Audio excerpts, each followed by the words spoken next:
morning. We'll call to order the Water Commission meeting for Thursday, September 20th. We'll just let the roll call note that Mike Kilborn is not here or not here yet. And do we have any changes to the agenda? Mr. Chair, there's no changes to the agenda. Okay. And any public comment for items not on the agenda? Nope, don't see any. And so we'll move on to the consent items, and that would be approval of the minutes of July 19th. Any comments or a motion to approve? Motion to approve.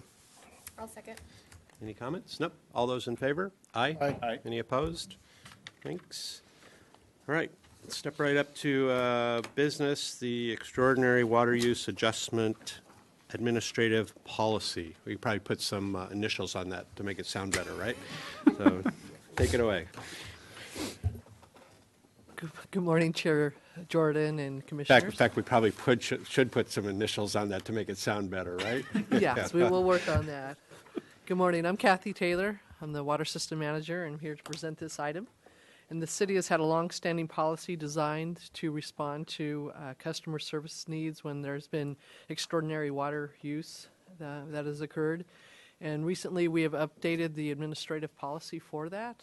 And per the municipal code, we're supposed to bring this item for information to the Water Commission.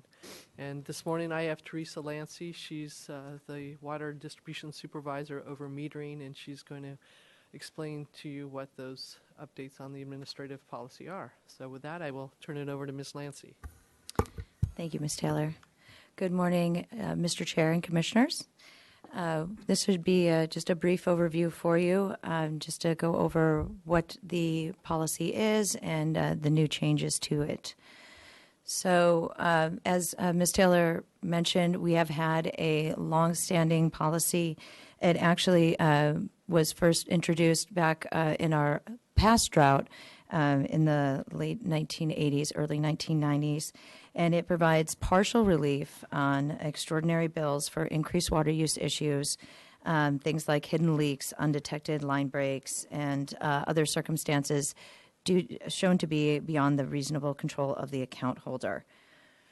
And it is administered through our billing department. So they send their applications to the billing department, and they review those applications, and they calculate the adjustments. The administrative policy has been revised, and we did give you a slightly marked up version this morning. The changes to the version are that the known leak issues can be processed right away. If it's something like they had a pipe break and the plumber came in and they fixed the leak, then once we have a clear demonstration that that leak has been fixed, then we can go ahead and process that. And then the other is that there's been some discussion about possibly an application fee for these events. That is something that we would still consider looking at in the future, but it hasn't been fully investigated at this time. And so for now, we're just removing that from the administrative policy. The other item that was in your packet was the water use investigation form. So that is intended when someone has an unknown issue and we're trying to work with the customer for an extreme usage spike. And it is intended as a guide to first and foremost inform customers that understanding and investigating water use on their property is their responsibility, and that we're only providing our services as assistance for them. And it's also provided to show some guidance on the steps that they can take to investigate their water use issues. And we often have people saying, I just don't know where the water went. So we've created this as a way to help kind of walk them through. These are some of the steps that you can take on your own in order to try to determine what's happened. In addition, this would be a form provided by staff to customers after other avenues of working with them have not yielded any results of what the issue is. And it has to be for usage spikes that are 5 times their average usage. And the other thing with this is that they cannot have any kind of relief on their bill until the usage goes back to normal. So they have to have a full month of usage at their average before anything would be approved, because we want to ensure that whatever the issue was, that it's not ongoing. If it's ongoing, then we'll continue to work with them to try to identify whatever it is that is causing the usage to increase. And so that's pretty much the gist of it. And so now, if you have any questions, please let us know. Mr. Chair, let me just add a little bit more to that. The advanced metering infrastructure, which is something AMI, which we will be on the agenda in October, at least that's the plan to bring that back to talk about that, is something that we do see down the road that's going to help address this. And we have seen an uptick in people having high water bills because of leaks and stuff, and particularly the cost of water now is so high that it's very easy to have a $1,000 water bill because of a simple leak. And so we've seen more people, and that's one of the reasons we're revisiting this. But ultimately, we hope when we do adopt and move forward with AMI, it will allow us to be much more have that relationship where the residents are finding out within several days and not months about a leak. So we are looking forward to that technology helping to improve our customer relations. Mm-hmm. Okay. And it says a presentation, but I'm assuming this process is for comments and a recommendation, or? Really, we're just looking, our administrative policy says we need to bring it to you, and it's part of a public transparency effort to bring it to the commission. Of course, if the commission has any issues, we want to make sure that we put those in here, but at this time, we don't need a recommendation from the commission, Okay. but So it's just comment away? Mm-hmm. All right. Yeah. Comments? I have a question, actually, more than a Questions or comment. comments? So you say, Joshua, that it's more frequent with the drought and the billing that we have. How many a year are we talking about, and are they mostly technical, financial, or is there just everything all in the map? Take a stab at that. Yeah, Mr. Chair, Commissioner Davis, for known issues, we get probably a few of these a month. But for the unknown, really high usage spikes that are 5 times as much, that's a very infrequent. It's maybe 2-3 times a year. Great, that's what I wanted to know. Thanks. So just so we're clear, essentially what this would do would reduce the cost per 100 cubic feet down to the base rate? That's correct. Okay. Go ahead. For the entire bill, for a portion of the bill, how is that figured out? Okay, I have the specifics here for you, Commissioner Burney. So the way that the finance department does it is they look at the most recent 6 months average, and then the 6 months average for that same time period a year ago, and then whichever is more in favor of the customer, that is what they'll use for the adjustment. So it doesn't, if they normally use, say, like 12 HCF, they still pay that full amount at that rate, even at the Tier 2 rate. Or if it's 20, they'll still pay what they normally pay at the Tier 3 rate. It's just anything above and beyond that gets calculated down to the Tier 1 rate, and then they pay that. And that would be the Tier 1 rate of like the residential or the commercial. Great, thank you. So you're very careful in your language on when and how the water department staff get involved. I was just curious, is it really that structured, or are we not a hand holder through this process to help a customer? Commissioner Jordan, we make every effort to work with our customers on their issues. We do have the free water checkup program, which is typically the first step that we will have customers take.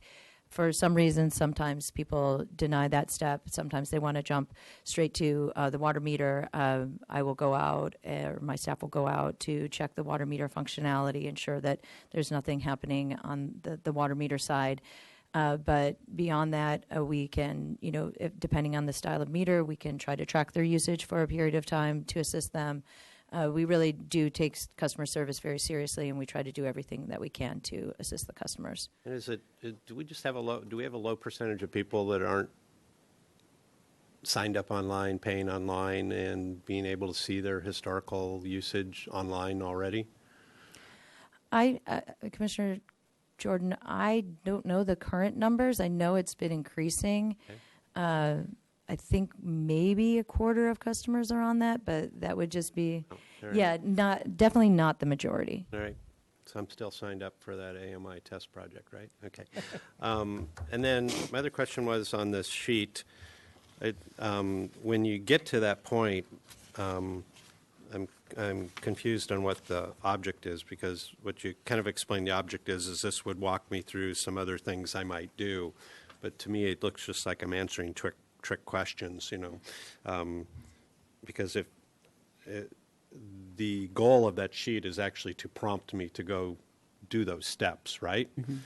So when I say I have a hose and spray nozzle on my hose and I say yes, is there not another handout or something that could say, if you answered yes to this, here's what you should be looking for? Or, if it's no on the dye tabs for the flapper leaks, well, what you want them to do is actually come get some dye tabs and do the test, right? Yes, Yeah, that's this correct. just seems to me, it doesn't really say that up above that in the paragraph. This just seems to me as somebody fills out the form, answers questions, and turns it back in. It's intended to be educational and also to show that they have done their work to look into what is happening on their property.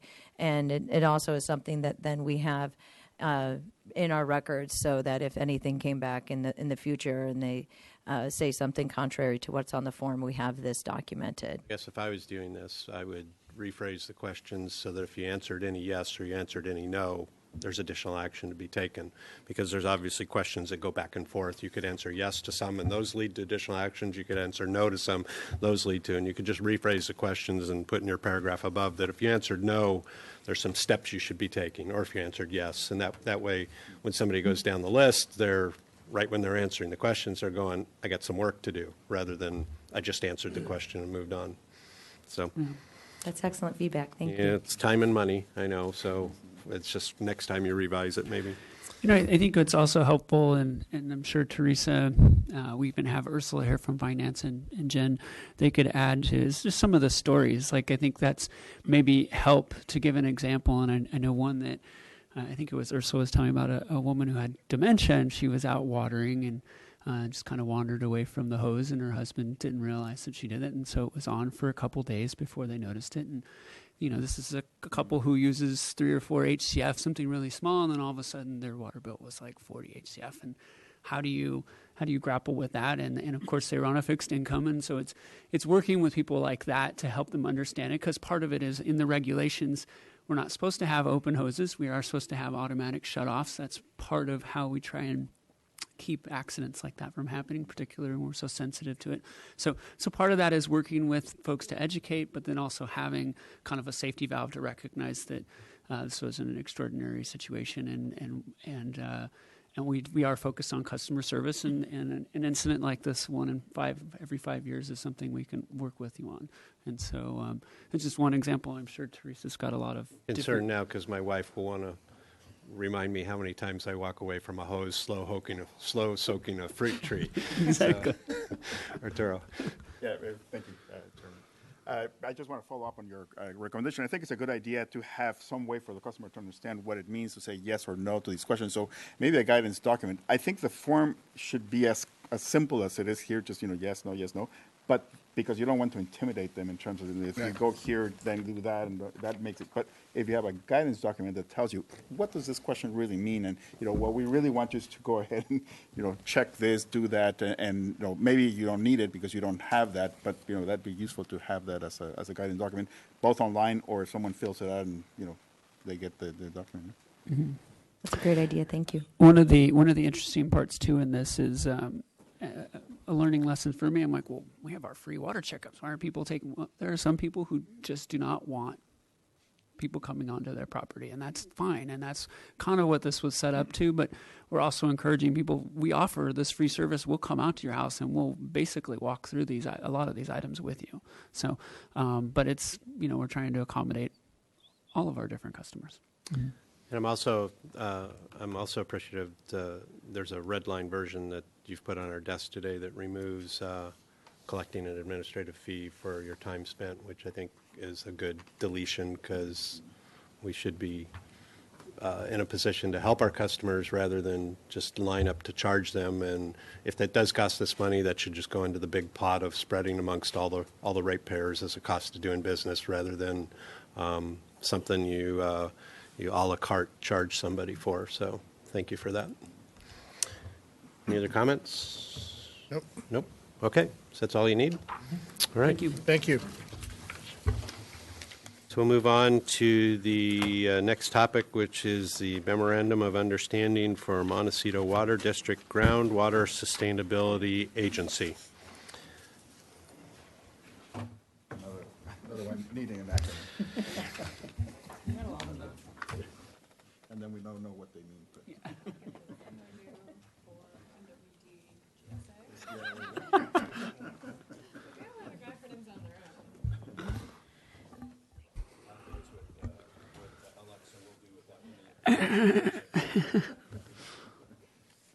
Good morning, Mr. Chair, Commissioners, Councilmember Sneddon. My name is Kelly Dyer. I'm the Water Supply Manager, and I'll be giving the presentation on the Montecito Water District Groundwater Sustainability Agency MOU and boundary adjustments.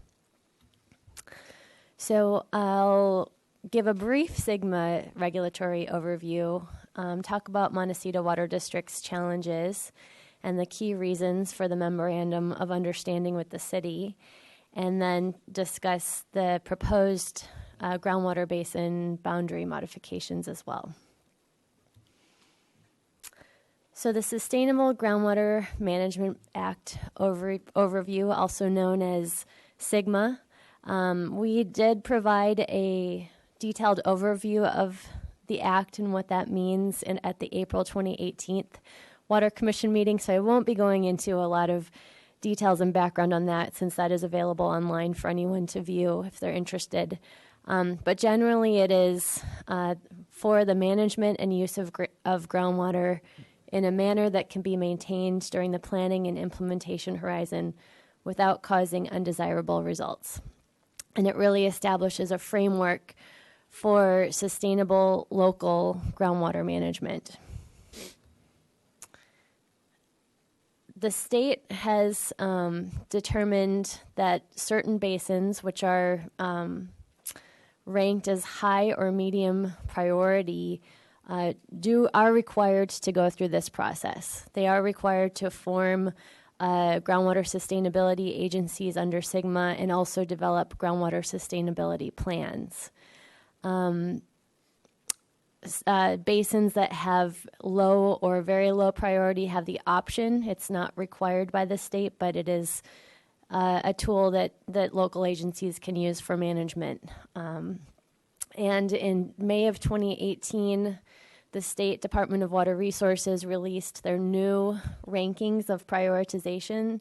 The city's basins remain very low priority, so we are still not required, although we discussed in April the benefits of SIGMA to the city and that it is something we'd like to do in the long term. Right now we're kind of waiting, since it's a new legislation, we're waiting to see the lessons learned by other agencies that are required to go through the process before we actually implement it ourselves. Montecito's basin was, in the new rankings, changed from very low to medium priority. So now they are required to do this process. And Montecito Water District has had an issue in their basin where they've had hundreds of well applications in their service area, particularly in the last few years with the drought. And a water district, I think a key difference between the city and Montecito is a water district doesn't have the same authorities that a city does. So they don't have a municipal code, and they're not in charge of the new well permit process. The county is the agency that oversees new wells. And so if Montecito is able to form this GSA, which they are now required to do, it would give them more management authority over wells going in and the amount that's pumped from them. as you may recall, Montecito, and I think the city as well, petitioned the county to try and put some restrictions, and the county unfortunately wanted a policy that would cover the whole county, and given the diversity, was not interested in any moratorium on wells. The city did move ahead with a moratorium, and so within city limits, though, we do have a moratorium. So the key reasons for the Memorandum of Understanding, it establishes a cooperative working relationship between Montecito and the city for SIGMA implementation. We do support them in this process. I think it's really important for them in how they manage their groundwater basin. We have shared groundwater basin boundaries. The Santa Barbara Basin is adjacent to the Montecito Basin in some areas. And we also have overlap areas within our service areas. And so it's not only a cooperative working arrangement that we agree to support them, it also acknowledges that our desire to modify the existing groundwater basin boundary, which needs some cleanup after reviewing the state's official Bulletin 118 administrative boundary. So the purpose of the groundwater basin boundary, the state has drawn a boundary between Santa Barbara Basin and the Montecito Basin that's called an administrative boundary. It's really just, I'll show some maps on the following slides. It's really just a straight line that they drew. It doesn't really accurately reflect our jurisdictional limits. And so what we're proposing is something that a basin boundary that more generally reflects the water service limits of Montecito Water District. So here's a map, and down here is where you can see the adjacent boundary, and this straight line between the pink and the blue is the current state recognized boundary between the basins. And the yellow and black dashed line is the Montecito Water District boundary. And so what we're proposing is that if generally what we're saying is if it's a Montecito Water District customer, they should be within the Montecito Water District basin and GSA. And if it's a city water customer, they should be within the city basin and authority. So there were some additional details that we had to clean up with regard to where our service area limits are, which I'll discuss as well. So there are some areas that are within city limits. The Barker Pass and Coast Village Road area are actually within the city limits, but they're Montecito Water District customers. We're not proposing to change that at all. They would be included in the Montecito GSA, but we have in the MOU a clause that says that Montecito can't impose any rules in those areas without the city's consent. So those are a couple of areas that are, that we think it makes sense for them to be within the Montecito GSA. And would that include any general changes to the area that would affect Coast Village Road, or just specifically changes rules for Coast Village Road and Barker Pass? It doesn't affect anything that's happening currently. So right now, they're Montecito Water District customers. We think that makes sense for them to remain Montecito Water District customers. They're within the Montecito Water District groundwater basin, and we're just saying they'll stay within the Montecito Water District groundwater basin. The one issue is that they are within city limits. So there's really two layers of governance over them in that case. They have to abide by the Montecito GSA and city rules. But we're not proposing to change that at this point. Could you give me an example? I'm just trying to understand the imposing rules in these areas without the city's consent. What would be an example? Sure. Councilmember Sneddon, for example, if the Montecito Water District wants to assess fees on any private pumpers in that area, they would that would be a rule that they'd be imposing, or if they want to limit the drilling of any new wells, or if they want to limit the amount of pumping, that's something that we would want to weigh in on because they are within the city's limits. But So- if it was something that was area-wide that they were imposing, then that wouldn't be subject to the city's consent. Correct. If it's within the Montecito basin, but not within city limits, so the rest of their service area, we wouldn't have any authority to really impose rules on this area, for example. So we're just looking at the areas within the city limits that overlap with the Montecito groundwater basin. I'm sorry. So I think just to follow up, Yes. if they impose a moratorium on all their groundwater basin, and some of the customers are in the city limits, that imposes a rule. So then we would have to weigh in on that more. Okay. Correct. Is that? So some basin-wide rules would have to pass through the city because they affect some of the customers. but just for where they affect.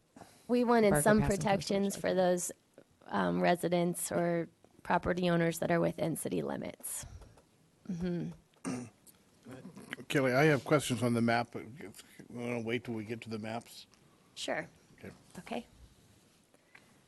I'll just follow up on the moratorium question. So if they're in city limits, but they're in the Montecito groundwater basin, the city still has the authority to impose a moratorium on the well, even though they're not taken from the Santa Barbara basin. Yeah, right, exactly. That's what that clause allows for, is that we could oppose that rule if we wanted to for those areas within the city limits. I will say the city already has a moratorium within city limits, so it would be more consistent with what our rules are currently, but it does allow that option for opposing any future moratoriums. Okay. Okay, and then the detachment area was an interesting thing that came up when we were reviewing the maps as well. This is an area in the green that is within city limits, and it's served by city water. And we learned that what happened was when this area was annexed to the city, there was not a detachment from the Montecito Water District. So they're still technically in Montecito Water District service area. And so what we'd like to do is apply for a detachment from Montecito Water District. The city will lead the process with LAFCO in order to clean up our service area boundaries and then include that area in the Santa Barbara basin so that they would be managed by the city of Santa Barbara. Any questions on? Does that area overlie the Santa Barbara basin? It's currently outside of the Santa Barbara basin because the state recognized boundary as sort of this straight line. So we're proposing this green detachment area would be moved from the Montecito Water District, Montecito Basin, over to the Santa Barbara Basin, since they're within city limits and they're also served by city water. So you're saying that the line actually would adjust to this line? Correct. That would be the new line. Right.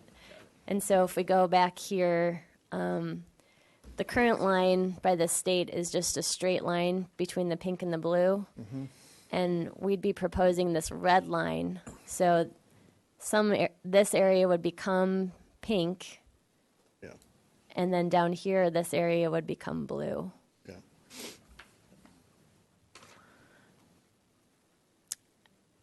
Question? Oh, you, Go ahead. go ahead. Is detachment, is that just a boundary detachment, or is it a physical detachment from the system? I wasn't clear on whether that's contractual, or is that actually detaching from? It's a LAFCO term, and it's detachment from their service area or authority. So they're currently considered within the Montecito Water District service area because they weren't detached from Montecito Water District. But physically, they're fed by us. Yes. Yeah. Yeah. They won't be receiving a bill from someone else now. Yeah. Right. Okay. So, the artificial administrative boundary is good, but it doesn't really address the geology is the same, and so water can move from one place to another. How much pumping is happening on both sides of that boundary, and what's our situation if they decide to keep on pumping? That's going to affect us, but how would this all play out? That's a good question. That's exactly why we want to be involved in this process too, I think, is to make sure that our basin is not being harmed at all. There is not a lot of pumping going on in this area of the Santa Barbara Basin, and the groundwater generally flows out to the ocean. And so we don't think there's a lot of losses that are occurring from our basin going this direction because we don't have very low water levels here in this particular area. But on the Montecito side, there is quite a bit of pumping happening in their basin. So that's something we'll want to watch for. We don't think it's currently a concern, but that's not an area of the basin where the city really is relying on water. Our wells are more generally inland and in the center of the basin. And also the city is the only real known we're the only known pumper from the Santa Barbara Storage Unit 1 basin, because we have the water producing zones are very deep, so you have to drill a well thousands of feet to get to the water. Is it 1,000 feet or 700? 700 feet. Mm-hmm.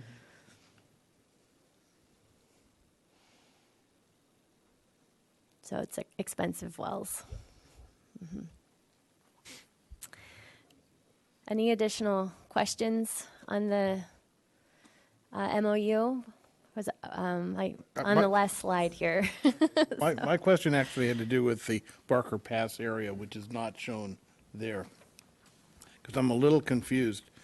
The Westmont Road, sorry, Mr. Chair, the Westmont Road Circle Drive area, which is how I always knew what you call Barker Pass on the map, the blue area. We've always called that Westmont Road Circle Drive. Barker Pass was along Barker Pass Road. And it looks, and some of this stuff I can't really tell because it doesn't carry the city boundary off to the left. Looks like there's areas of Barker Pass which are served by city water, and I thought that the Westmont Road area was served by Montecito water. And the staff report kind of talks about Barker Pass being served by the city, by Montecito water. My question is the Barker Pass area. And you can't see it on that map. You got to go to your map here, and it's this area in here. It's all within the city. I mean, within the county along Barker Pass, but the city boundary it looks like goes over here. So this is all county area served by city water. I think it is. You can't see it there. Huh? No, I'm talking down in here in Barker Pass Road. It looks like it's this. The Barker Pass Road area is in the county. Barker Pass Road, it's outside of the city, but then it has the water service area limits. The water on- service and that area, the shows red it's boundary, within the basically city goes water to the service. right Yeah. and encompasses all of Barker Pass.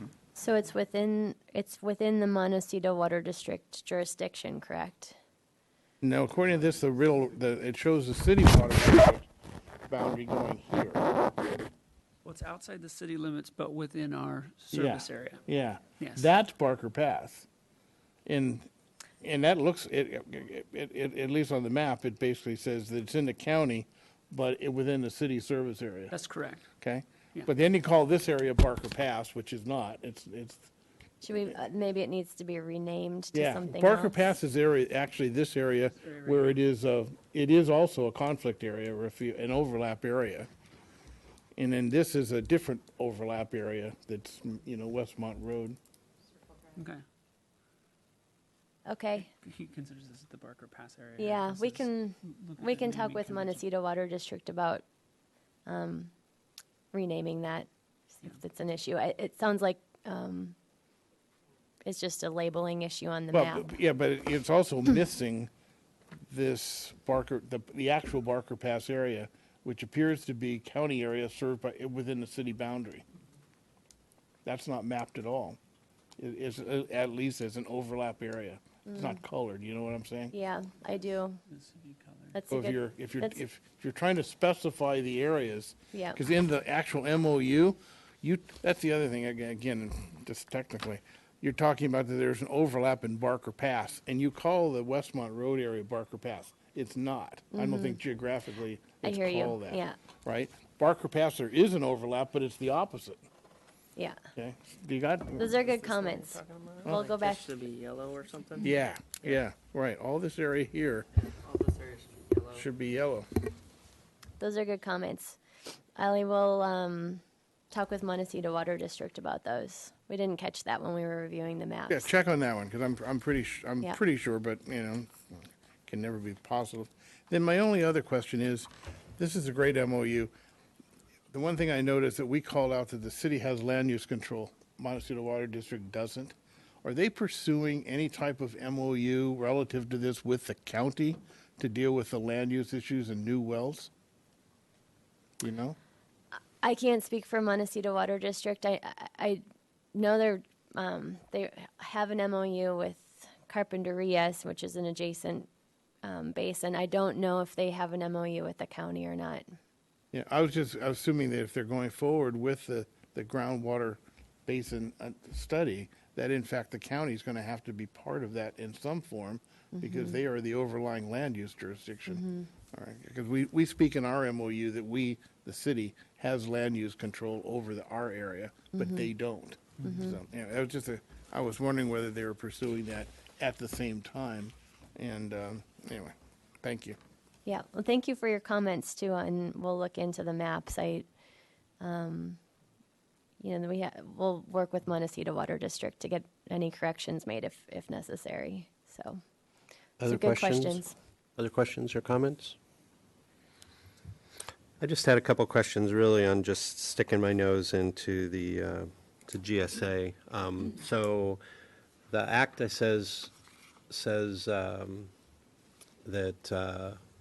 if this goes through, the Montecito Water District can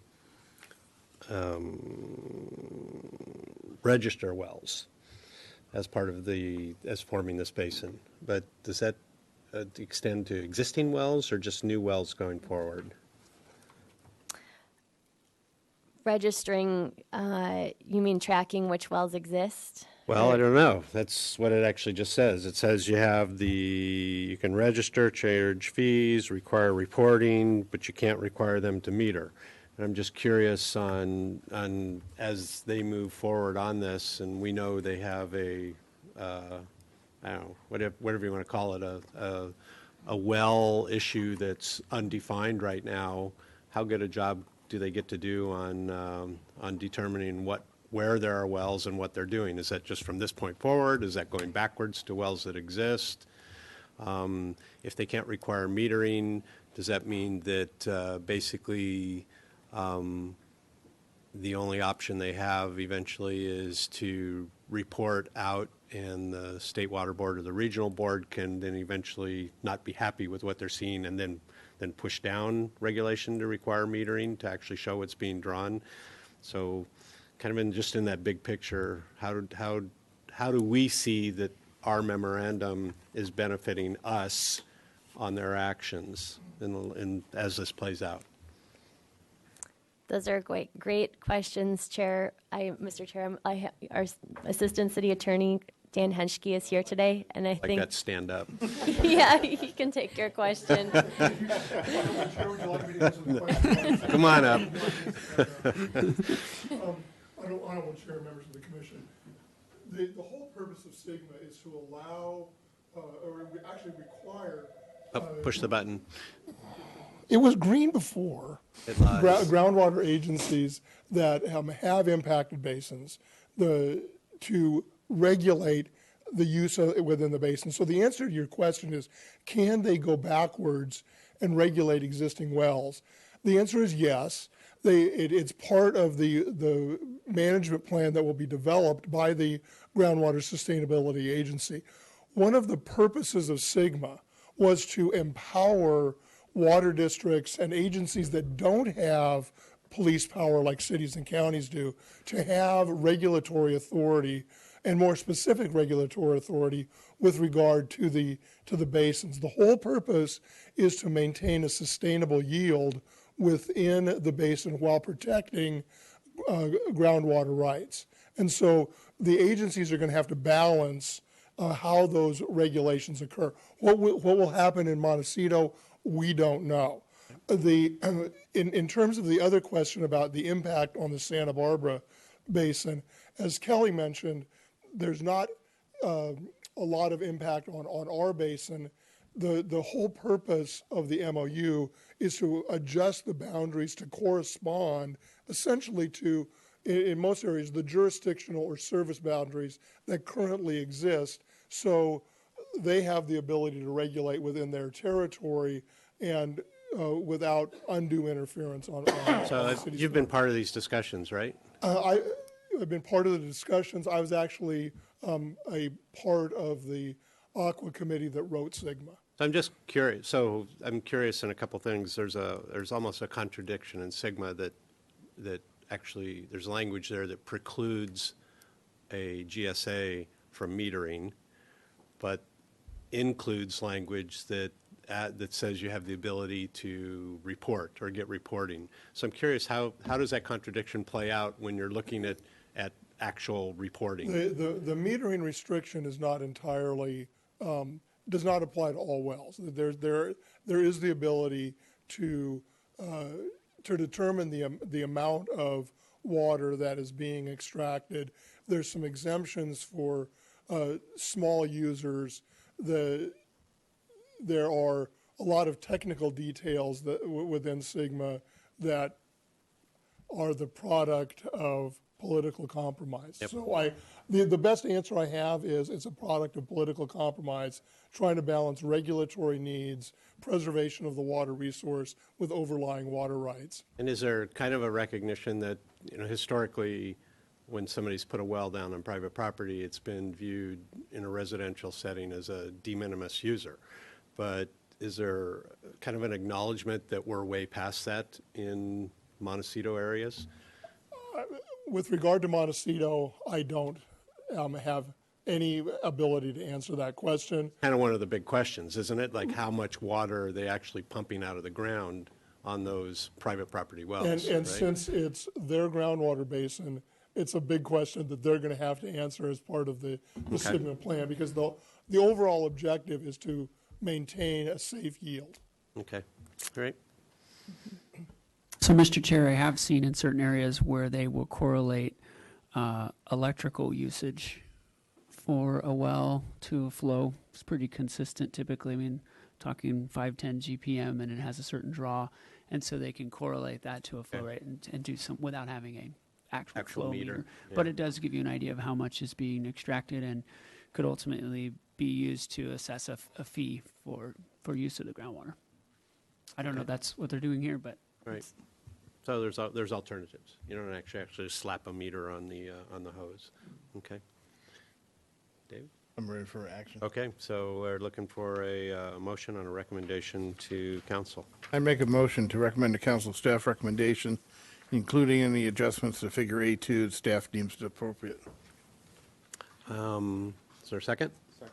And I didn't, on the last item too, I failed to ask if there was any public comment on this, and I haven't seen anybody stand up and enter a slip, so there is none. And so, no other comments? All those in favor? Aye. Aye. Any opposed? Perfect. Thank you very much. Thank you, Kelly. Thank you. Guess you can stay right there for the Stage 3 drought update. All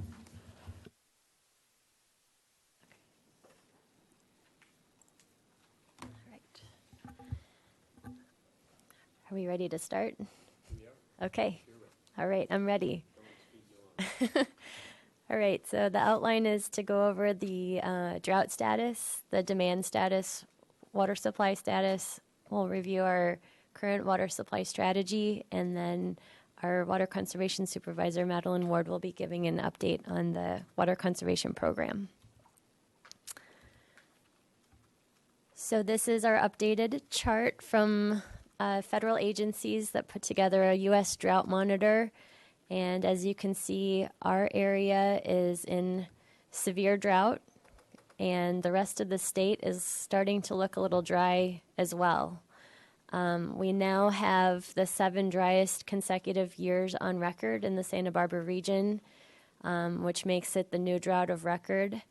And the city remains in our drought emergency that we've been in since 2015. This is a chart showing this is our pre-drought estimated demands. The blue line is our target for water conservation, and the red is our actual conservation based on a 30% target. So for the month of August, we had 29% conservation, and our 12-month running average is at 31%. This chart shows our water sales by revenue by month. And I think overall for the year, we came in above target on our revenues, even though there were just a couple months where we came in a little low, but overall we've been coming in higher than projected.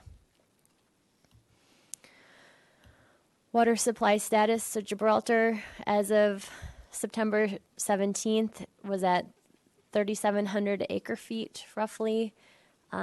We did get the results in from our latest bathymetric survey. We've been doing these every year now because of the fire issues. Our latest survey shows a capacity of about 4,300 acre feet. That's a loss of 654 acre feet since last year, primarily due to the Thomas Fire impacts. Water quality issues, turbidity and TOC remain high, although we are diverting water as much as we can with blending from other sources. So our diversions began back in May, and we have been able to maintain them. They're currently about 4 acre feet per day. So I just want to add to this. So these are some pretty big losses in Gibraltar, as far as not only did the loss of the water that's in there not being able to fully utilize it, but then the loss of capacity. And so we have been working with FEMA. We have submitted a claim for some type of compensation for the loss of this as a result of the Thomas Fire and Ray Fire. And this is substantial. And so it was really great. Cal OES wrote a very nice letter to FEMA saying, this is significant. You need to pay attention to that. And we're going to be reaching out to our local representatives, Carvajal's office and Feinstein's office, to also see if they'd be interested in writing a letter of support. I mean, at the end of the day, we've only seen 1 year of damage. I mean, the Thomas Fire recovery is going to take multiple years. It is easy to see a 20% loss of supply in Gibraltar as a result of this. And so we've been working on quantifying the cost of that.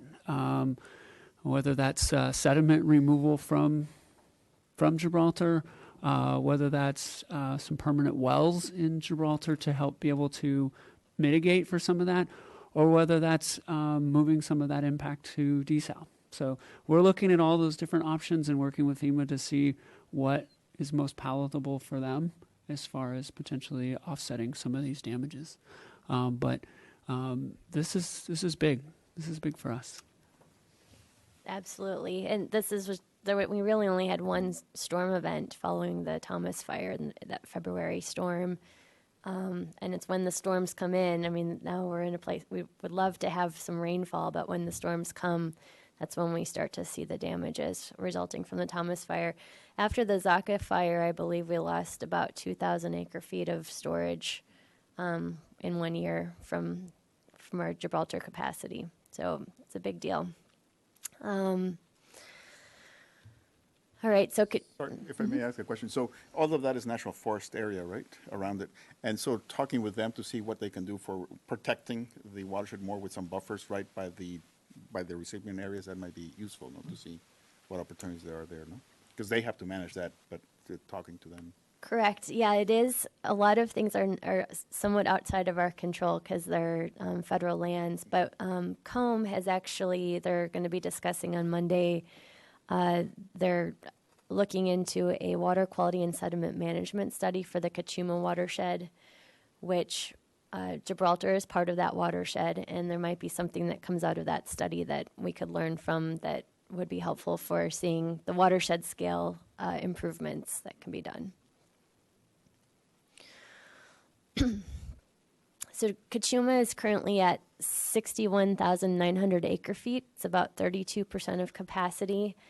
The city has about 7,000 acre feet stored at Kachuma. And downstream water rights releases recently stopped. I think it was September 15th that was the last day. And so the total release was 8,060. That is less than what the downstream interests said they were going to release. I think they promised to keep it under 10,000, and they did. So that was great. And so right now our projections for the emergency pumping facility are right on, and actually probably a little bit better than we thought they would be. If conditions remain dry next winter, COME has estimated that the emergency pump facility would need to be operational by summer of 2019. I just got a request this morning for updated supply projections from us, because I'm sure they want to reassess, and they're continually monitoring the lake projections to assess the timing of when that facility will be needed. Next winter sounds kind of off there already. We're kind of like this winter, aren't we now? That's it's correct, pretty much Mr. almost Chair. October. You might want to October just play 1st with that is word. Yeah. October 1st is the new water year. I have to Still makes me think it's sometime off in the future. The this problem is, winter. yeah. I do want to again, when there's a good act that passed, we need to recognize it. I do appreciate the downstream users committing to a release and actually staying well within that release, because without their word that they would not exceed that, we would have had to move forward with spending money on the barge and wouldn't have needed it. And so really appreciate them sharing their plans and allowing us to do our due diligence on our end. And it has, I think, allowed us to save, and hopefully we get some rain this year, allowed us to save some significant money in delaying the barge. So I do appreciate that, and I know Councilmember Sneddon was involved in working with our downstream users on that, so appreciate that. Just a question that prompted my thought. A year ago, they did this extraordinary release. Is that, in terms of procedure, is that loophole been tied up? We now recognize that loophole exists, and they have that authority to release water beyond what they have in the lake. Okay. Because what was that, 2,500 acre feet? I mean, this is 2,000 below, so. Right, they're allowed to release about 2,000 more than they have in the lake. Yeah, okay, thank you. This is a chart of Kachuma storage in the current drought, which is the green line, and then the black line is a comparison with the last major drought, 1986 to 93 period is plotted here. So you can see our storage level is fairly low. This decline right here was because of the water rights release. And so we're right where we were when we were hitting the stage 3 drought emergency a few years ago.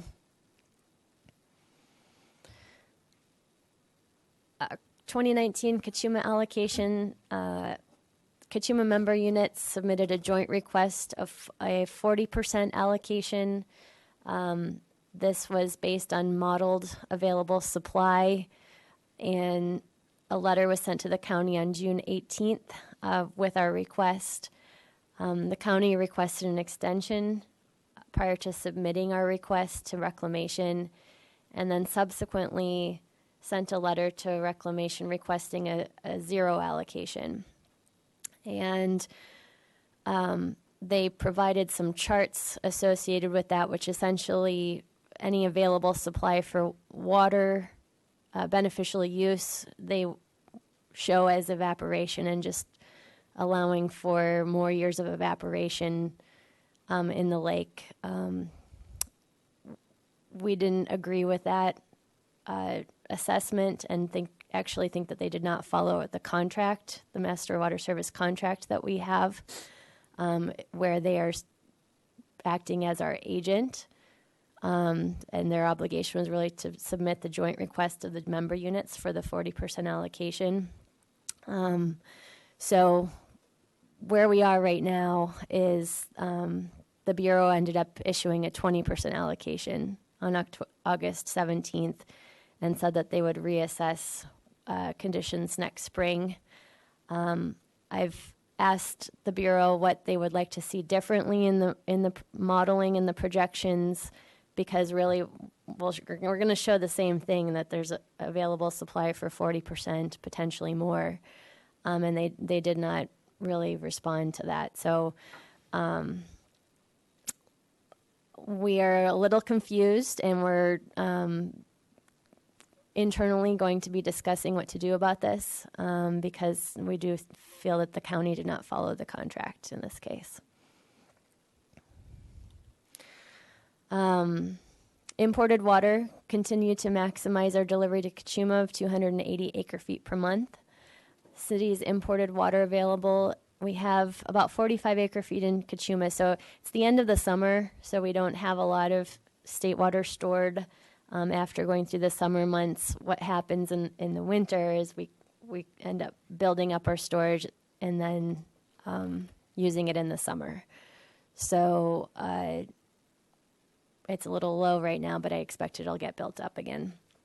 San Luis Reservoir, we have about 1,250 acre feet for the remainder of this calendar year. That includes the DWR final allocation of 35%, as well as our supplemental water that we purchased, which was 1,500 acre feet from Mojave Water Agency this year. And then I just have a note in here that if conditions remain dry this winter, then we will need to look for additional supplemental water purchases. We're currently it's looking like we would need about 2,000 acre feet. So we have budgeted for that purchase in the water fund for FY19. Our water debt is currently 3,700 acre feet. That would have to be paid off over a number of years. Sorry, that water depth is to whom? It is a combination of agencies. It's mostly with AVEC, Antelope Valley East Kern Water Agency, and now we have some water debt with Mojave Water Agency. Well, before you leave that slide, so if you got to that point where you needed the 2,000 acre feet, is there pipeline capacity to bring that over a period of the time you need it? Mr. Chair, that's based on a 30 to 35% allocation from DWR. So it's to fill the pipe for that remaining 65%. If we have a higher allocation from DWR, we wouldn't have to purchase that much. So but if you need that, there's room on that pie slice of that pipe. Mm-hmm. Yeah. Okay. Mr. Chair, you lost me in the arithmetic on 1,250 acre feet in San Luis, included the 1,155, 2018, and supplemental, and the supplemental being 1,500? Mm-hmm. Yeah, so some of it's already been delivered to Kachuma. I probably could make that more clear. Some of it's already been used. Mm-hmm.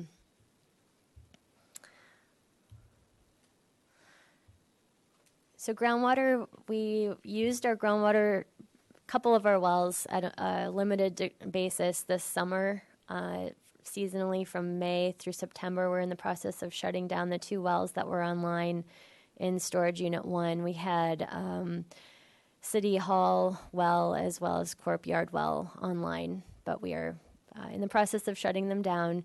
We've been monitoring seawater intrusion and water levels. Didn't see any significant change with having those 2 wells online. And we're also reviewing our final USGS report that we received. It's a modeling study that's been underway for quite some time, and USGS recently finished it. And it looks at our sustainable yield of the groundwater basin over a 10-year period. So I'll be updating our supply projections in the coming months based on the new information in that report. Our desalination project, the plant continues to operate in full production, and we had a public open house event in August, which was a huge success. I think it went really well. We had a great turnout for it, and Madeline Ward and Mariana Cruz did a great job organizing the event. It went really smoothly. So it was, I don't know if you have anything else you wanted to say about desal. Yeah, it was, I think we might have told you all, we had just an overwhelming response and interest in that. So we are working on trying to set up tours going forward. Right now we're trying to keep just sensitive to workload and staffing, trying to keep them probably weekdays, the afternoon, something like that is what we're talking about. But yeah, it's just really good. I mean, we got really positive feedback. It was nice to have the community come out and see what's going on there. We had some really good media coverage, and even Senator Jackson came out on Saturday. She couldn't make the media event, but she came out for just the open house, and she was really pleased, and she was glad to see that we'd made so much progress, and she was just instrumental in helping to finance some of that, so we really appreciate it. But yeah, going forward, that's going to be the challenge, is just carving out the time to take the community through, and 15 people at a time.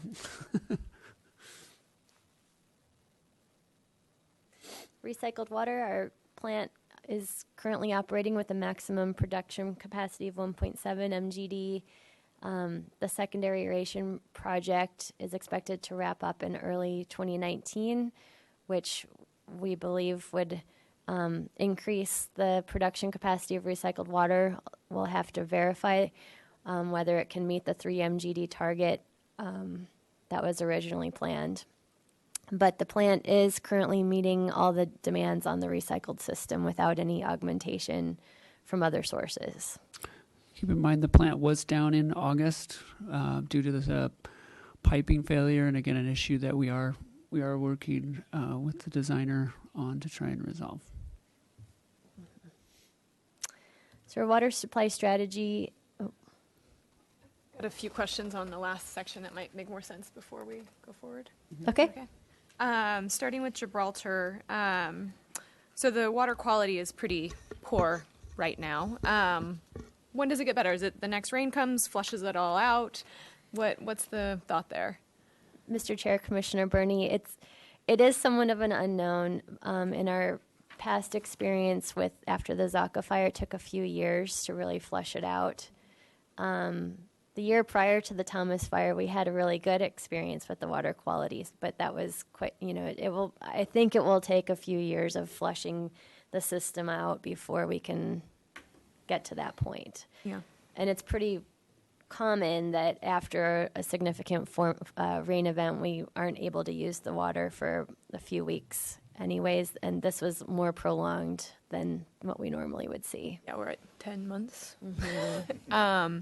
So to Dr. Keller's point, I remember at one point, it might not have been the Thomas fire, it might have been a different fire. We actually applied for a grant with the Forest Service to help manage the land around, I think it was Kachuma, and were denied.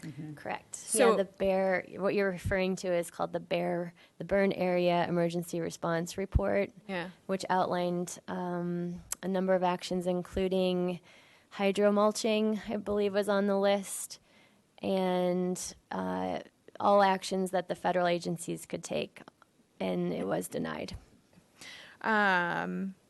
As we lose capacity in Gibraltar, just keeps me thinking about the pass-through agreement. Can we get just a quick update on where we're at with the pass-through agreement? Sure. So the pass-through agreement, we met a couple of times with reclamation staff this summer on the Warren Act contract itself. The Warren Act is the preferred mechanism for accounting of the city's pass-through water at Kachuma. And we made some really good progress. I think we have a really good foundation of the Warren Act language itself. It's a complete draft now. We are getting held up on the environmental side. So reclamation is not willing to finalize the environmental assessment given some of the activities on the biological opinion right now for the Kachuma project. So we're kind of on hold in terms of the environmental process. Until the BO is done, the biology, is that right? That's Okay. what we're hearing. Okay. Another kind of update for us, please. The county as our agent. I know we've talked about trying to not have the county be our agent since they don't have any customers that they serve. I feel like we did some work on that last year. Is that still trying to move forward? The right now, Reclamation has deferred to the county since they are the contract holder, and as long as the county continues to want to continue in that role, I don't know there's much we can do about it. Although we have expressed our interest to Reclamation on looking at different contracting options. We're a pretty unique situation compared to other contract holders for Reclamation.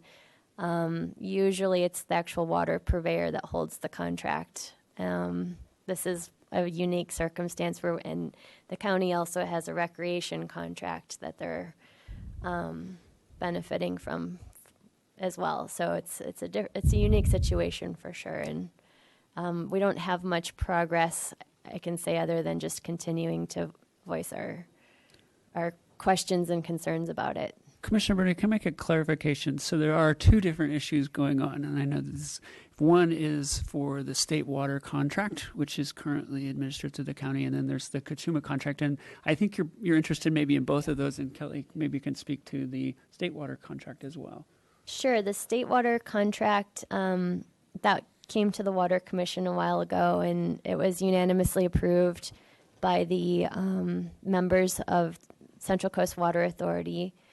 Where it stands right now is CCWA is waiting for a letter from DWR, a letter of support saying that they are willing to transfer the contract over to CCWA. And that letter of support is important before going to the Board of Supervisors to discuss the issue. So that's on hold as well, pending this letter from DWR. And that's the one I was thinking of. Thank you for the clarification. Okay, 2 quick points on the report. In the DSAL, note about the DSAL tours, it says it's a great success. All the tours were full. It'd be great to know how many people went. Not, you don't have to tell us right now, but Commissioner Bernie, it was 203 people. nice. Yeah. I think that'd be a great thing to add to the report. And then recycled water. We have a line that says the recycled water plant has been meeting customer demands. It has not. In June, July, and August, we blended. In July, it was almost 100% blend.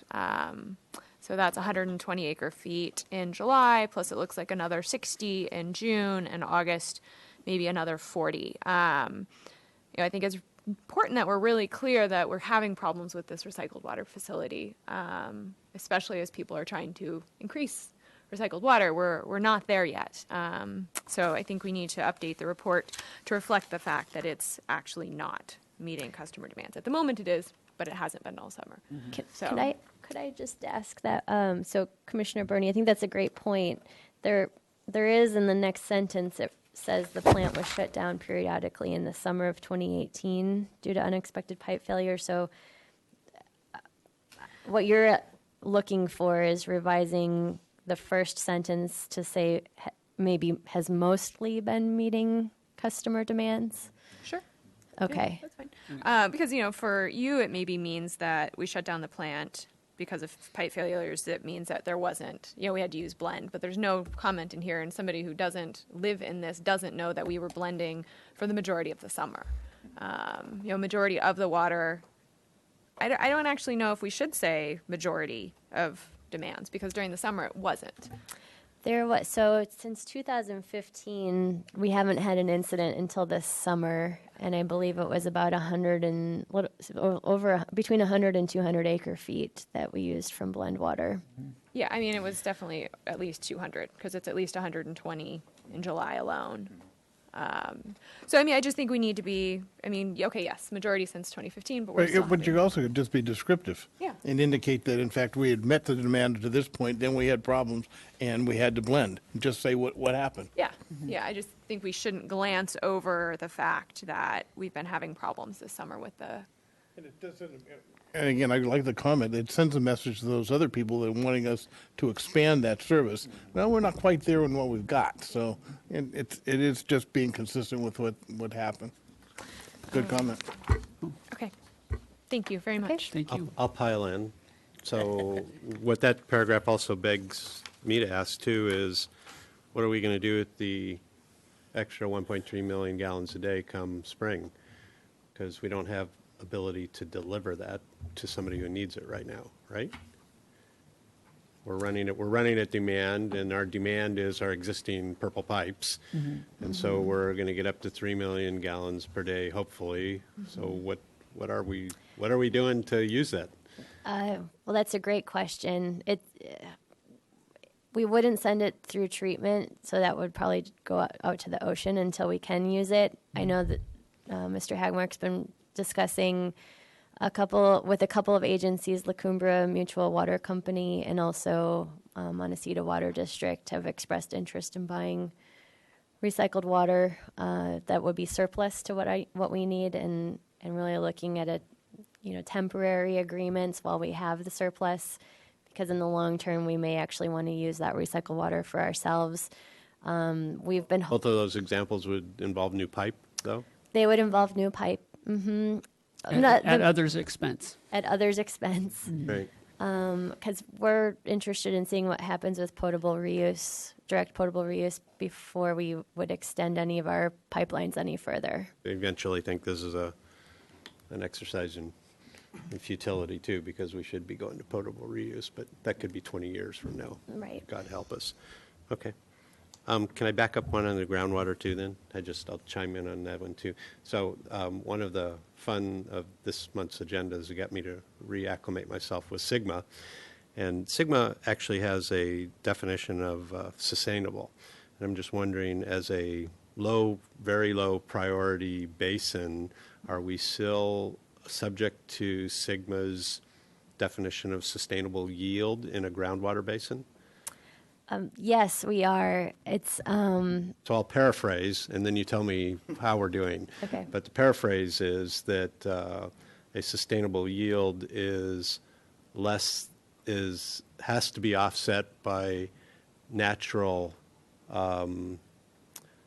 replenishment of that yield in conjunction with enough to keep the pressure present to push off saltwater intrusion. And I guess my question would be, my perception would be that can't possibly be the case over the last 7 years, is that our amount of water in the groundwater basins is probably on a downward trend, and not once have we seen nature successfully replacing what we're taking from there as a yield. Does all that sound right? Yeah, I hear what you're saying. It's, even the last drought that we had back in 89-90 period, the basins were pumped really hard. And there was seawater intrusion that occurred, which took almost 20 years to completely get rid of. And so our starting point going to this drought was pretty good because we had recovered from that situation. We have been monitoring seawater intrusion, and our goal has been to keep it on the other side of the 101. That's kind of our boundary of acceptable seawater intrusion, where it wouldn't be harming our wells. So that's something we've been watching, and we have not seen it cross the 101 at this point. But that was half of them. There's the way I read the definition of sustainable, there's also a requirement that you can't take more than nature is putting back into the system. Right. And it doesn't say for 1 year, it doesn't say for 20 years. I get that little gray area too. But at what point do we actually quit saying that? Because there's actually, I think you use the word sustainable in there. At what point do we actually just say we're not sustainably at managing that groundwater in a sustainable manner? I think we have to look at the long-term balance, because if you look year to year absolutely we're pulling out more than the recharge that's coming in, but that recharge has accumulated in storage over a number of years. Right. And so what we're doing right now is pulling from the storage balance, and there's an that's always how we've managed our basins, is during droughts and emergencies we pull from groundwater, and then when our surface water is available we reduce our pumping. We really don't pump very much at all. Fingers, we're still in the same And dynamic, If right? surface water doesn't ever come back to what it used to be, we might have to use our desal plant to help our groundwater basins recover. Well, and that's one of the reasons that we did do desal, and that's one of the reasons that we purchased a whole bunch of water, is because we knew the groundwater, we didn't want to take below a certain level. Now, those were very much I agree. calculations. No, that I the get that, commission- but I guess what I'm saying is we're committed to never recharging our groundwater to the levels that it historically has been if the drought situation doesn't improve. We've been very careful not to overutilize our groundwater basins during the current drought. I think we've been, fairly conservative. We haven't pumped nearly as hard as we did in the last one, because we do want to preserve that supply as long as we can. But there is going to be a point, if the drought goes on for 10, 15 years, then we won't have it as a resource and we'll have to rest it for a while. Fair enough. We have been looking at artificial recharge through surface injection wells, which maybe even our desal water could be used to help with that. But it would have to be a pilot program before we really expand the number of wells that we're willing to go through that program with. Okay, thanks. And Mr. Chair, what you'll also notice, Kelly's already started to work at the next update to our water supply strategy, and it is taking on more of that mindset that our groundwater basin just isn't just a drought. This is, what if this would just be our new condition? And so I think you'll start to see that in some of at least our approach to the groundwater basin. It's more, as the water accrues in there, we're going to draw it back down, but we're going to kind of manage it now, kind of going forward at kind of a sustainable level rather than letting it fill all the way up and then drawing it back down idea. So that is more of the mindset that we are taking, assuming this is our new normal. Thank you. Sorry to go off on a tangent. Just on that, so are we using recycled water for some of the saltwater intrusion, keeping that back? Commissioner Keller, we did look in that in our potable reuse study, and it did not come out to be cost-effective way to do it. But happy to share that study with you, and we can walk through that. Mm-hmm.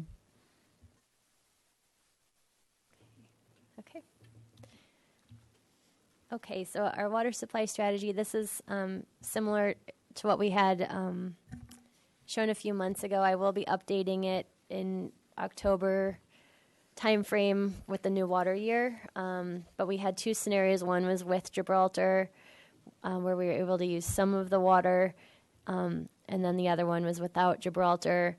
We are, I would say, tracking closer to this scenario, the no Gibraltar.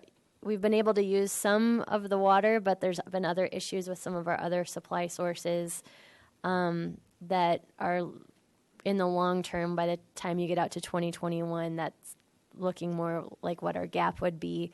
If we factor in the new groundwater yields, that may change that. So I wanted to just kind of give you a heads up that we'll be updating these charts in the next couple months, and part of that update will include the new groundwater yields.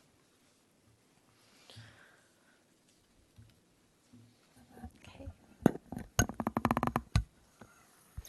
Chair Jordan and members of the Water Commission, my name is Madeline Wood, and I'm here to share a little bit about our Garden Wise TV show and our most recent episode. So this is our 30-minute garden show about sustainable landscaping. It began in 2006, and to date we've produced 34 episodes. The show is produced by City TV, along with City Water Resources, the County Water Agency, and Goleta Water District. And episodes can be viewed on YouTube, Cox Channel 18, Cox Channel 20, or Comcast Channel 23. Our most recent episode is titled I'll Take Plants for 400, Alex. And highlights from the episode include a thrilling game of Waterwise Jeopardy, in which contestants compete with their irrigation and landscaping knowledge with our host named Alex Trebeck. We also learn how to design and maintain a Firewise garden that both saves water and helps protect your home from wildfire with wildland specialist Ann Marks and local garden designer Ariana Jansma. There's also a design segment with local landscape architect and author Billy Goodnick, and he teaches us how to pick out plants to purchase at Seaside Gardens. And lastly, there's an episode with Oscar Carmona, who's the instructor for the Green Gardener program, and he instructs us how to plant an insectary, basically, a garden that will attract beneficial insects, and that's with Corey Wells at Lotus Land. And we're here for any other questions you may have. Questions, comments? Go ahead. Just a small one. In the report under conservation efforts, you've got the July number for conservation, but not the August number. And I think I saw the August number on there, so it's just update.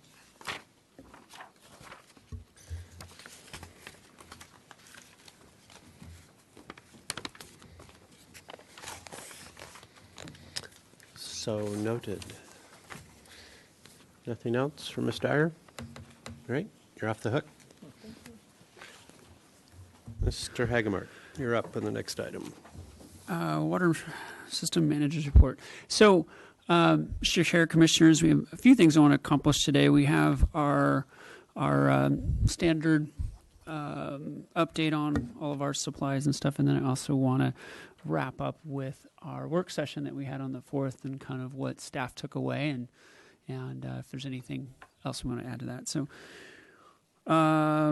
just going, and again, I get these about the same time you guys do right before the meeting. So just going through here, I think what is significant to point out is that our projections, our planned water use versus actual is within 1%. I think let's celebrate that. That's a good thing. We've been challenged in the past few years to try and hit that mark, and I think the community's settling in, and I think our predictions as to where they are have gotten better. So I think that was a good point, and I think Commissioner Burney, your points about the recycled water can do a better job of clarifying where we are with that. I do want to note, and Ms. Dyer, feel free to jump in, that we have an unusually amount, a lot of water in Cachuma right now as it relates, and this is good. This is good for the city, but just want to recognize that we probably have half of the water available to member units belongs to the city. So we are a majority holder in the reservoir, and so we're going to be very interested as time goes by on how that water, as you may recall, as the water gets drawn down in the lake, our evaporation formula kind of blows up, and so we're going to need to make some changes to that, and Ms. Dyer has been working with the county and the Bureau to kind of already get that discussion started. So, I have a question on that, on the evaporation. So if they're only giving us 20% allocation, aren't we just losing the rest of that to evaporation? Like, we're evaporating more because we're not using as much, right? It just seems kind of silly, counterproductive to me. Yeah, it definitely, there's room for improvement on how it is working. Right now, evaporation is allocated towards carryover accounts. So our carryover and our state water storage get hit really hard by evaporation, while the rest of the lake is relatively unharmed. So yeah. It's not I think going to a model where evaporation is shared more equally among the other counts would be helpful, but we're not quite there yet. Yeah. Taking too long. So on this next graphic, and I think we talked a little bit about down during the work session, so I'm not going to go into it a lot. Again, these are based on production numbers. And although our production numbers seem to be ticking up, our usage seems to be staying fairly consistent from last year. Per capita, I haven't seen it. God, I just missed it. Back on that, what's the red line? That's just to kind of give you a baseline of where we ended during the last drought. There's nothing significant necessarily about that line, except that was the lowest we got to during the last drought when we were banning outdoor water usage. Thanks. Yeah, it just wasn't. Yes. Just didn't specify. Thanks. That's a great comment. We should probably add a legend to what that is. Just, yeah. It was just to give a visual. I think there was a question about where we were and how we got there. Didn't have anything on that. Hasn't rained. Projections aren't very valid at this point. We saw that during our presentation. I think there was some questions here, and Kelly can talk a little about the groundwater basin. There has been some recovery in the groundwater basin, which you'd expect once you turn the pumps off. And then you can see when we turn them back on in May how it's brought it back down again. So it's not certainly all a downhill slope. There are some. And I think this is a good visual too to show the pumping that's occurred. So down at the bottom, the red line, that you can see how little we've pumped from storage unit 1 compared to the last in the 80s and the 90s when there was significant seawater intrusion. So we have the capability to pump harder, but we haven't been. We've been trying to limit the seawater intrusion and make the groundwater basins last as long as we can. Water levels are expected to rebound pretty quickly in the downtown basin, storage unit 1, because it's under pressure. So it responds very quickly to pumping. Foothill isn't under as much pressure, so it takes a little longer for the water levels to rebound. Wastewater flows seem to be kind of stabilized around 6.4, I think, million gallons a day. And I noticed in this packet we didn't include our spills, so we did have one spill in August. It was rather large. It was around 2,700 gallons. Fortunately, and it was due to debris, a chunk of concrete. We're still not sure where it came from, got lodged in the pipe, and then, of course, things got hung up on that and then created a backup. This was in the Alomar Upper State area. And fortunately, I really want to sing the praise of staff. They were able to mobilize quickly on site, and they knew exactly where this water would want to go. And they were able to capture all of it before it reached Mission Creek, which was really fantastic. So we saw none of this reach any state waters, which was, I think, the point here. We were able to clean out all the drains, decontaminate everything, and clean it up. So as much as I hate to see these things, our staff have really just risen to the occasion and being able to be responsive to these things. And part of it was even just in the reporting, we lost some time. There was someone who thought it was just a water leak or something, and then the way it got reported, it didn't come in right. So I'm still just really impressed by how quickly staff were able to get out there with their equipment and knew exactly where to stage to keep this from getting into our creeks. So far, that will be 6 spills now for the year, and our goal is to have 8 for the calendar year. 4 have been due to roots. Primarily coming down from laterals, and 2 have been from debris. So that's where we are currently, and hopefully that's the last of the spills we have for this year. And this is the chart Commissioner Burney was kind of referring to, showing how much potable water has been put in the system. We did reach out to our customers to ask them to reduce their usage when the facility was offline, and we are certainly hoping with the completion of the secondaries that's going to address part of this, and then hopefully we can get this piping issue that we're struggling with resolved as well. Can't have our pipes exploding. So is that one pump still down? The piping's not fixed yet for that? The piping at the pumps at the treatment facility is repaired. Okay. And we've wrapped it, so in case it breaks again, staff isn't put in harm's way. Again, we've got now a consultant helping us out we're monitoring the pressure. This is pipe that was installed, recommended by the designer. It's rated for 200 PSI. It runs with about 80 PSI in it, and now we've had 3 breaks in this line, and we're trying to get to the bottom as to what is causing it. So it's very aggravating. So that wraps up that manager's report, and then I was going to go over to talking then about kind of the takeaways from our September 4th work session. So we talked about the SLIP program, and what we heard loud and clear, which is great, is the component of education, particularly educating the public that they own this asset. And I think there's some I think we can do some work on that, and that feeds nicely into the public outreach contract that was awarded this last week at council. Also hitting on the why. Why is it important to take care of your lateral? What are the ramifications? And I think this shared responsibility for protecting the environment. And I think trying to really drive home that message of why does it matter if my lateral backs up, or why does it matter if there's roots in my lateral? So getting to the why, and we're hoping to start putting that into our communication when people get a notice saying, hey, you need to have your lateral. Why is it important that this be maintained? And then, of course, we're continuing to explore different options for helping homeowners to finance this, and I think that's the real challenge. And then again, trying to leverage our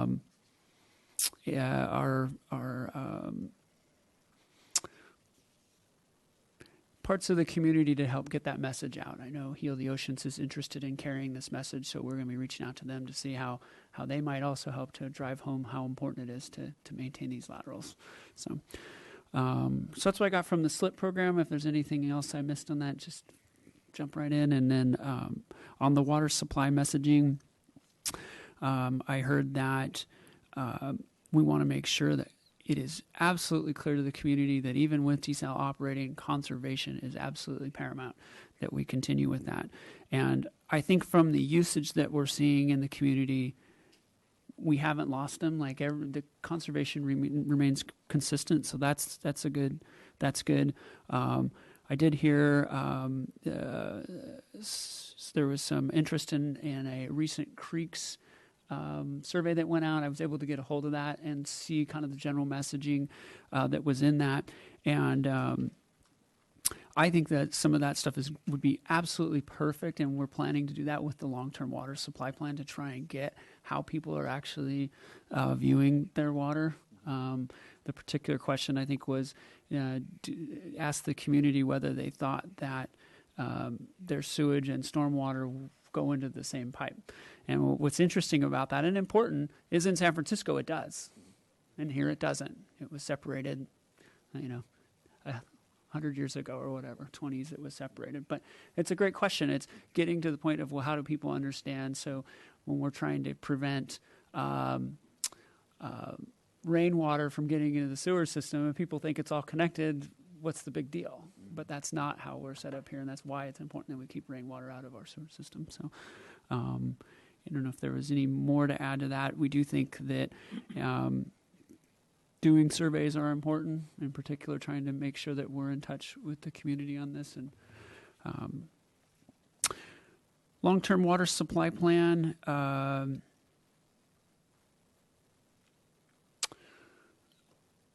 basically adapting that we are going to get moving forward with this, making sure that the community's on board. I think we talked about getting an RFP out next fiscal year, so it'll be after July, but at least starting to draft that and get that momentum going. And then, and this kind of ties into it, I think wanting to make sure that as part of the long-term water supply plan, we're also talking about the needs for land. I heard that, and I heard that loud and clear, and I've been, trying to figure out how we get that and what is our needs. And we've recognized that for potable reuse, there's going to be a need for land. And how do we do that? There's a need for land also to address issues at El Estero. How do we work that into our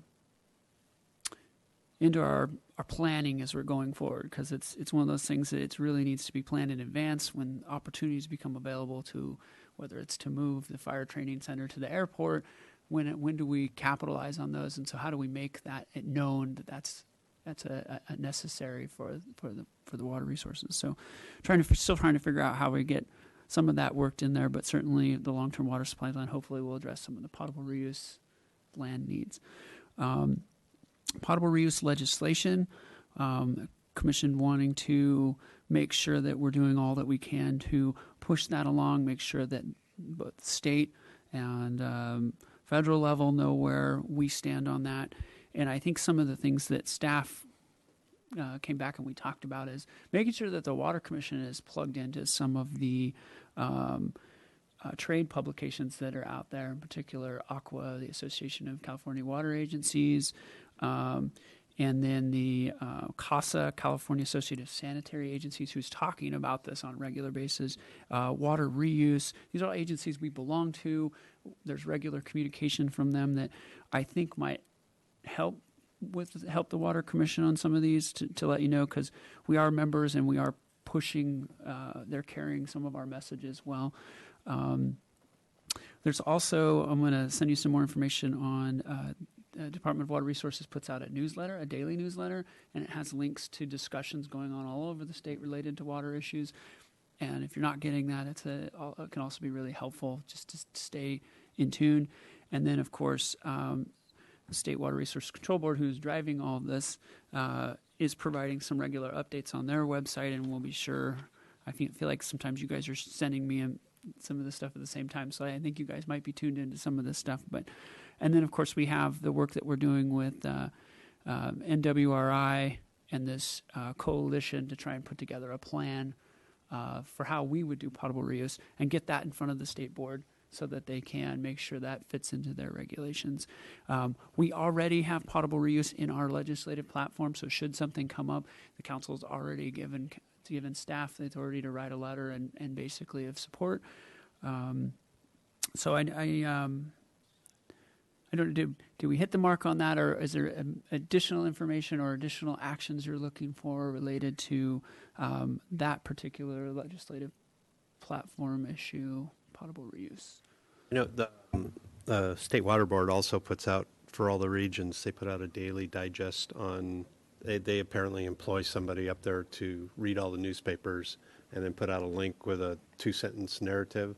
So I got that for 4 years. I don't know if they let it go to outside agencies, but it was always just, you could just browse through 2 pages of the email links and pick out what you want to do. And it was always very interesting too. So if you want to ask somebody up at the regional board, or if you want somebody else to ask up at the regional board, let me know, because it's always really good. So. Yeah.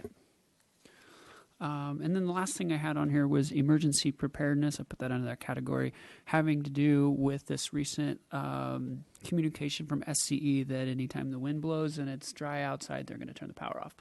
And we've responded already to SCE and the county OES on this. Basically, we listed what ended up being 6 locations, water and wastewater total combined, with 6 locations where we do not have a backup generator currently. And so it has started this dialogue where if the power is shut off, these are 6 areas where we do not have currently any, we don't have any permanent backup generators. We have capacity at some of these facilities that we have time to get a portable generator out there. But in some of these cases, these were those locations. And so we kind of listed those to SCE, and I think that's going to be an ongoing dialogue back and forth. Make a quick comment on that. Thank you. And I think you have to just keep pressing it. I just learned at our last COM operations meeting that Kachuma wasn't on the list of critical, and it's still debatable whether they'll put it on. So I think we have to keep fighting for what's listed as critical infrastructure to be considered. So, yeah. Great. And I believe that ends. Did I cover everything?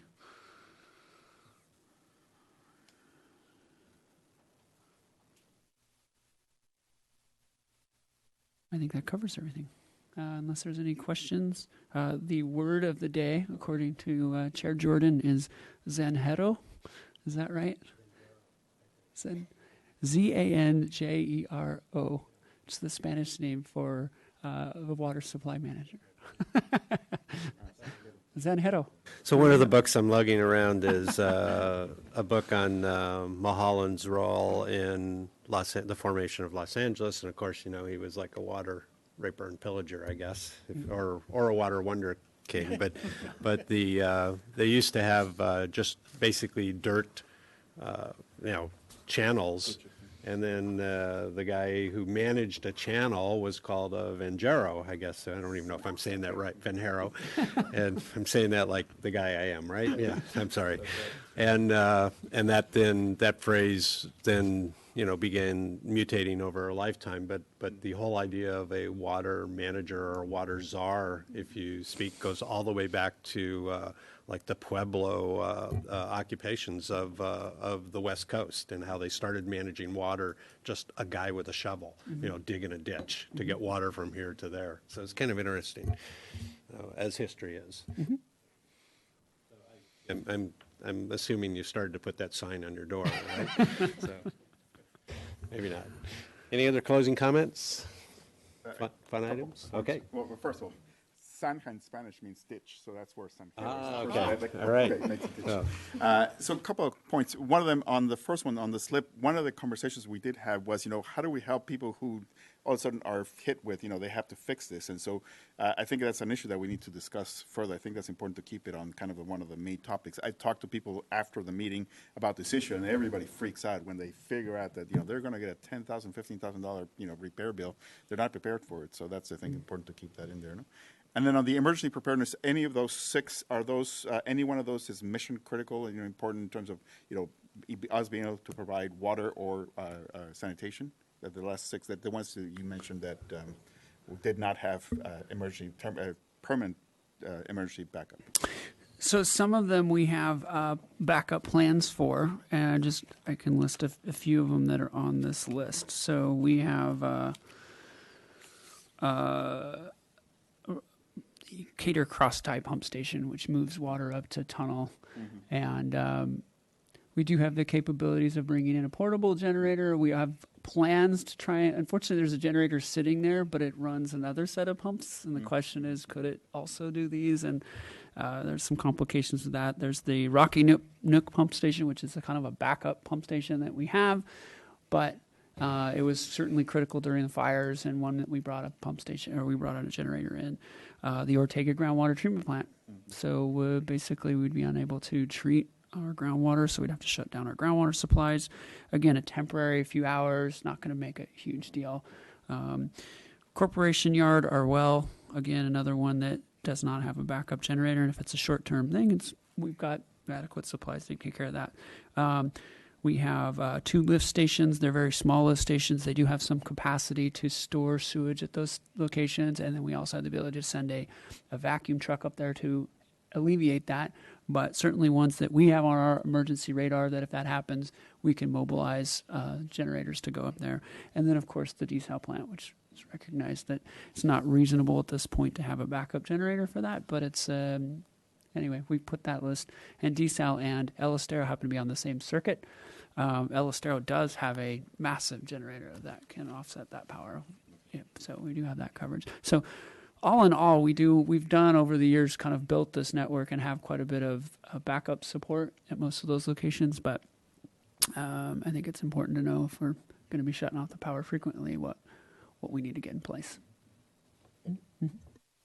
Okay, nothing further. We will be adjourned until next month. Thank you.